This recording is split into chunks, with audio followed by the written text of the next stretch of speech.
வந்து நின்னா அத குற்றம் என்று சொன்னா ஏனடி நீ ஒரு தீய செய்த பெண்ணா கொக்கு வந்து போனா அட நெஞ்சு கொள்ளும் தானா சிக்கிற நான் ஒரு புத்தி கெட்ட மீனா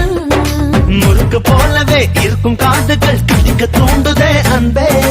துடுப்பு போலவே இருக்கும் கைகளால் நடிக்க தோன்றுதே அன்பே நடையோ உடையோ ஜடையோ இடையோ